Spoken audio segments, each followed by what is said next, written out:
Stop doing the things that you know are wrong that you could stop doing. Right? So it's a fairly limited attempt. First of all, we're not going to say that you know what the good is or what the truth is in any ultimate sense. But we will presume that there are things that you're doing that for one reason or another you know are not in your best interests. There's something about them that you just know you should stop. They're kind of self-evident to you. Other things you're going to be doubtful about. You're not going to know which way is up and which way is down. But there are things that you're doing that you know you shouldn't do. Now, some of those you won't stop doing for whatever reason. You don't have the discipline, or maybe there's a secondary payoff, or you don't believe it's necessary, or it's too much of a sacrifice, or you're angry or resentful or afraid. Who knows? So forget about those for now. But there's another subset that you could stop doing. It might be a little thing. Well, that's fine. Stop doing it and see what happens. And what'll happen is your vision will clear a little bit. And then something else will pop up in your field of apprehension that you will also know you should stop doing, and that you could stop doing, because you strengthened yourself a bit by stopping doing the particular stupid thing that you were doing before. That just puts you together a little bit more. And you could do that repeatedly for an indefinite period of time. And you know, that doesn't necessarily mean that you're going to ever be able to formulate a clear and final picture of what constitutes the truth and the good. But it does mean that you'll be able to continually move away from what's untruth and what's bad. And you know, that's not a bad start. Make a damn schedule and stick to it. Okay, so what's the rule with the schedule? It's not a bloody prison. That's the first thing that people do wrong. They say, well, I don't like to follow a schedule. It's like, well, what kind of schedule are you setting up? Well, I have to do this, then I have to do this, then I have to do this, you know, and then I just go play video games, because who wants to do all these things that I have to do? It's like, wrong. Set the damn schedule up so that you have the day you want. That's the trick. It's like, okay, I've got tomorrow. If I was going to set it up so it was the best possible day I could have, practically speaking, what would it look like? Well, then you schedule that, and obviously there's a bit of responsibility that's going to go along with that, because if you have any sense, one of the things that you're going to insist upon is that at the end of the day, you're not in worse shape than you were than at the beginning of the day, right? Because that's a stupid day.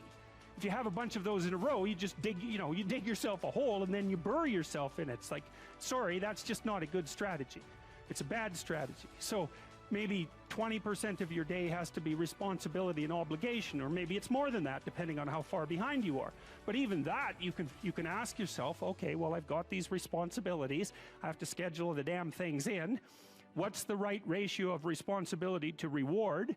And you can ask yourself that, just like you'd negotiate with someone who is working for you. It's like, okay, you got to work tomorrow. Okay, so I want you to work tomorrow. And you might say, okay, well, what are you going to do for me that makes it likely that I'll work for you? Well, you could ask yourself that, you know. So maybe you do an hour of responsibility and then you play a video game for 15 minutes. I don't know, whatever turns your crank, man. But, you know, you have to negotiate with yourself and not tyrannize yourself. Like you're negotiating with someone that you care for, that you would like to be productive and have a good life. And that's how you make the schedule. It's like, and then you look at the day and you think, well, if I had that day, that'd be good. Great. You know, and you're useless and horrible, so you'll probably only hit it with about 70% accuracy, but that beats the hell out of 0, right? And if you hit it even with 50% accuracy, another rule is, well, aim for 51% the next week, or 50.5% for God's sake, or because you're going to hit that position where things start to loop back positively and spiral you upward. Sometimes, you know, I can't sleep at night because I'm thinking about something, and usually what I'll do is go write it down. I have some writing to do, so I get up and I go write down what I'm thinking, and that usually does the trick. But because I had been playing with YouTube, I thought, well, I'll try making YouTube video and telling people what I'm thinking about, and see if that performs the same function as writing. And to me, the function of writing, well, it's twofold. One is conceivably to communicate with people, although the fundamental purpose for me is to clarify my thoughts so that I know to, you know, because if something is disturbing you, what that means is that it needs to be articulated. It's the emergence of unexplored territory, something that disturbs you. That's the right way to think about it. It's unmapped territory that's manifesting itself. It's like a vista of threat and possibility.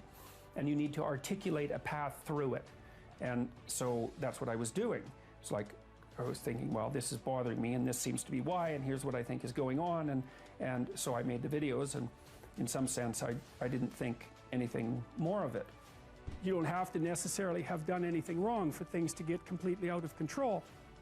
It's a terrifying doctrine, but it's not a hopeless doctrine, because it still says that there's a way forward, there's a pathway forward, and the pathway forward is to adopt a mode of being that has some nobility, so that you can tolerate yourself and perhaps even have some respect for yourself as someone who's capable of standing up in the face of that terrible vulnerability and suffering, and that the pathway forward, as far as the existentialists are concerned, is by, well, certainly by the avoidance of deceit, particularly in language, but also by the adoption of responsibility for the conditions of existence and some attempt on your part to actually rectify them.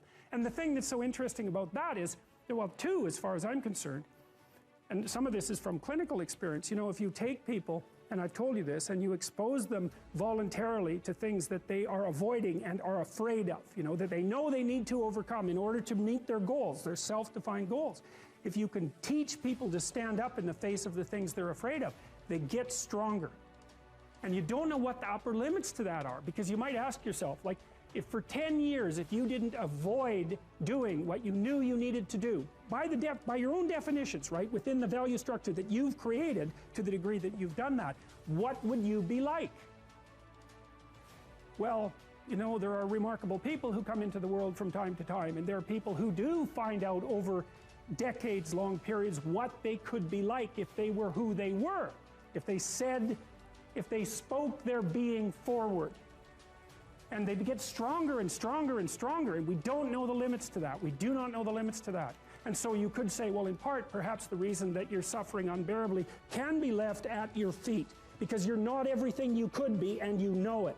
And of course, that's a terrible thing to admit, and it's a terrible thing to consider, but there's real promise in it, right? Because it means that perhaps there's another way that you could look at the world, and another way that you could act in the world. So what it would reflect back to you would be much better than what it reflects back to you now. My experience is with people that we're probably running at about 51% of our capacity.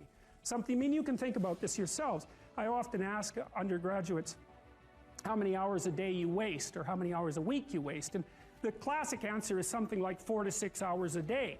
You know, inefficient studying, watching things on YouTube that not only do you not want to watch, that you don't even care about, that make you feel horrible about watching after you're done. That's probably 4 hours right there.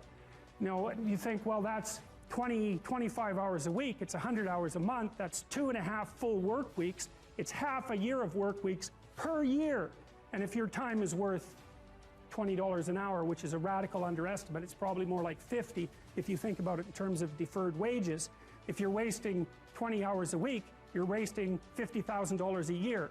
And you are doing that right now. And it's because you're young, wasting $50,000 a year is a way bigger catastrophe than it would be for me to waste it, because I'm not going to last nearly as long. And so if your life isn't everything it could be, you could ask yourself, well, what would happen if you just stopped wasting the opportunities that are in front of you? You'd be, who knows how much more efficient? 10 times more efficient, 20 times more efficient. That's the Pareto distribution. You have no idea how efficient people get. It's off the charts. Well, and if we all got our act together collectively and stopped making things worse, because that's another thing people do all the time, not only do they not do what they should to make things better, they actively attempt to make things worse because they're spiteful or resentful or arrogant or deceitful or homicidal or genocidal, or all of those things all bundled together in an absolutely pathological package. If people stopped really, really trying just to make things worse, we have no idea how much better they would get just because of that. So there's this weird dynamic that's part of the existential system of ideas between human vulnerability, social judgment, both of which are major causes of suffering, and the failure of individuals to adopt the responsibility that they know they should adopt. It isn't merely that your fate depends on whether or not you get your act together and to what degree you decide that you're going to live out your own genuine being. It isn't only your fate. It's the fate of everyone that you're networked with.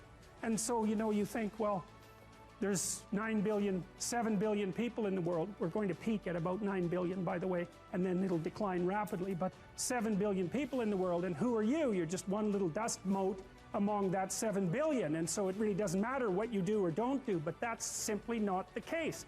It's the wrong model, because you're at the center of a network. You're a node in a network. Of course, that's even more true now that we have social media. You'll know 1,000 people, at least, over the course of your life. And they'll know 1,000 people each, and that puts you one person away from 1,000,000, and two persons away from 1,000,000,000. And so that's how you're connected. And the things you do, they're like dropping a stone in a pond. The ripples move outward, and they affect things in ways that you can't fully comprehend. And it means that the things that you do and that you don't do are far more important than you think. And so if you act that way, of course, the terror of realizing that is that it actually starts to matter what you do. And you might say, well, that's better than living a meaningless existence. It's better for it to matter. But I mean, if you really asked yourself, would you be so sure if you had the choice? I can live with no responsibility whatsoever. The price I pay is that nothing matters. Or I can reverse it and everything matters. But I have to take the responsibility that's associated with that. It's not so obvious to me that people would take the meaningful path. You know, when you say, well, nihilists suffer dreadfully because there's no meaning in their life, and they still suffer. Yeah, but the advantage is they have no responsibility. So that's the payoff, and I actually think that's the motivation. Say, well, I can't help being nihilistic. All my belief systems have collapsed. It's like, yeah, maybe. Maybe you've just allowed them to collapse because it's a hell of a lot easier than acting them out.